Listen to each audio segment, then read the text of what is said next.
Audio clip number 62 انشاءاللہ اس audio clip میں آپ قرآن پاک کی آیت نمبر 184 یعنی 184 کی تلاوت، ترجمہ اور تفسیر قرآن صراط الجنان سنیں گے۔ بسم اللہ الرحمن الرحیم۔ ترجمہ، اللہ کے نام سے شروع جو نہایت مہربان رحمت والا ہے۔ ایاما معدودات، فمن كان منكم مريضا أو على سفر فعدة من أيام أخر، وعلى الذين يطيقونه فدية طعام مسكين، فمن تطوع خيرا فهو خير له، وَأَن تَصُومُوا خَيْرٌ لَكُمْ إِن كُنتُمْ تَعْلَمُونَ۔ ترجمہ، گنتی کے چند دن ہیں تو تم میں جو کوئی بیمار ہو یا سفر میں ہو تو اتنے روزے اور دنوں میں رکھے، اور جنہیں اس کی طاقت نہ ہو ان پر ایک مسکین کا کھانا فدیہ ہے۔ پھر جو اپنی طرف سے نیکی زیادہ کرے تو وہ اس کے لیے بہتر ہے، اور اگر تم جانو تو روزہ رکھنا تمہارے لیے زیادہ بہتر ہے۔ ایام معدودات، گنتی کے چند دن ہیں۔ تفسیر صراط الجنان میں ہے فرض روزے گنتی کے دن ہیں، یعنی صرف رمضان کا ایک مہینہ ہے جو 29 دن کا ہوگا یا 30 دن کا، لہٰذا گھبرانے کی ضرورت نہیں، بلکہ یہ ذہن میں رکھو کہ جس رب عز و جل نے تمہیں 11 ماہ کھلایا پلایا، وہ اگر ایک ماہ صرف دن کے وقت کھانے پینے سے منع فرما دے، اور اس واقعے میں بھی تمہارے جسم و روح، ظاہر و باطن، دنیا اور آخرت کا فائدہ ہو تو ضرور اس کی اطاعت کرو۔ فمن كان منكم مريضا، تو تم میں جو کوئی بیمار ہو، تفسیر صراط الجنان میں ہے حیض و نفاس والی عورت کو تو روزہ رکھنے کی اجازت ہی نہیں، وہ تو بعد میں قضا کرے گی۔ اس کے علاوہ بھی چند افراد ہیں جنہیں روزہ چھوڑنے کی اجازت ہے۔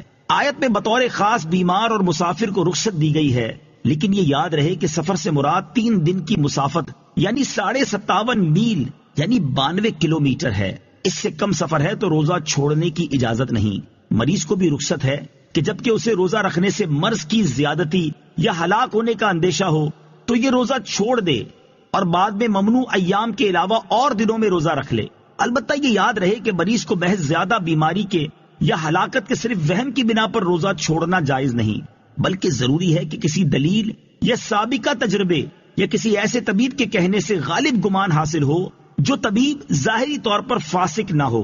فدیۃ طعام مسکین، ایک مسکین کا فدیہ، تفسیر صراط الجنان میں ہے شیخ فانی یعنی وہ بوڑھا جس کی عمر ایسی ہو گئی کہ اب روز بروز کمزوری ہوتا جائے گا، جب وہ روزہ رکھنے سے عاجز ہو، یعنی نہ اب رکھ سکتا ہے اور نہ آئندہ ہی اس میں اتنی طاقت آنے کی امید ہو کہ روزہ رکھ سکے، اس کے لیے جائز ہے کہ روزہ نہ رکھے، اور ہر روزے کے بدلے فدیے کے طور پر نصف سا یعنی 80 گرام کم 2 کلو گندم یا اس کا آٹا دے دے یا اس کی قیمت دے دے، اور اگر فدیہ جو سے دینا ہو تو گندم سے دگنا دینا ہوگا۔ یہ بھی یاد رہے کہ اگر فدیہ دینے کے بعد روزہ رکھنے کی قوت آ گئی تو روزہ رکھنا لازم ہو جائے گا۔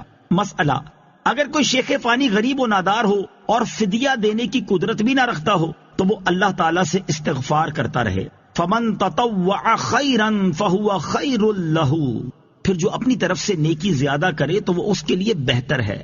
تفسیر صراط الجنان میں ہے کہ فدیے کی مقدار تو مخصوص ہے، لیکن اگر کوئی زیادہ دینا چاہے تو بخوشی دے سکتا ہے، جتنا زیادہ دے گا اتنا ہی ثواب بڑھتا جائے گا۔ جیسے بعض صحابہ کرام نے نماز کے خشوع و خضوع میں فرق پڑنے پر پورا باغ صدقہ کر دیا۔ یہاں یہ بھی مسئلہ یاد رہے کہ مسافر و مریض کو روزہ نہ رکھنے کی اگرچہ اجازت ہے، لیکن زیادہ بہتر و افضل روزہ رکھنا ہی ہے، جیسا کہ آیت کے آخر میں فرمایا وَأَن تَصُومُوا خَيْرٌ لَكُمْ، اور تمہارا روزہ رکھنا تمہارے لیے بہتر ہے۔ روزے کے طبی فوائد، طبی لحاظ سے روزوں کے بے شمار فوائد ہیں، ان میں سے 6 فوائد درج ذیل ہیں۔ نمبر 1، روزہ رکھنے سے معدے کی تکالیف اور اس کی بیماریاں ٹھیک ہو جاتی ہیں اور نظام ہضم بہتر ہو جاتا ہے۔ نمبر 2، روزہ شوگر لیول، کولیسٹرول اور بلڈ پریشر میں اعتدال لاتا ہے اور اس کی وجہ سے دل کا دورہ پڑنے کا خطرہ نہیں رہتا۔ نمبر 3، روزے کے دوران خون کی مقدار میں کمی ہو جاتی ہے اور اس کی وجہ سے دل کو انتہائی فائدہ مند آرام پہنچتا ہے۔ نمبر 4، روزے سے جسمانی کھچاؤ، ذہنی تناؤ، ڈپریشن اور نفسیاتی امراض کا خاتمہ ہوتا ہے۔ نمبر 5، روزہ رکھنے سے موٹاپے میں کمی واقع ہوتی اور اضافی چربی ختم ہو جاتی ہے۔ نمبر 6، روزہ رکھنے سے بے اولاد خواتین کے ہاں اولاد ہونے کے امکانات کئی گنا بڑھ جاتے ہیں۔ روزے کی برکت سے شفا ملی۔ اعلیٰ حضرت امام احمد رضا خان علیہ رحمت الرحمان فرماتے ہیں، ابھی چند سال ہوئے ماہ رجب میں جب حضرت والد ماجد قدس سرہ شریف خواب میں تشریف لائے اور مجھ سے فرمایا اب کی رمضان میں مرض شدید ہوگا، روزہ نہ چھوڑنا۔ ویسا ہی ہوا اور ہر چند طبیب وغیرہ نے کہا، مگر میں نے بحمدہ تعالی روزہ نہ چھوڑا اور اسی کی برکت نے بفضلہ تعالی شفا دی کہ حدیث میں ارشاد ہوا ہے، سومو تصحو، روزہ رکھو تندرست ہو جاؤ گے۔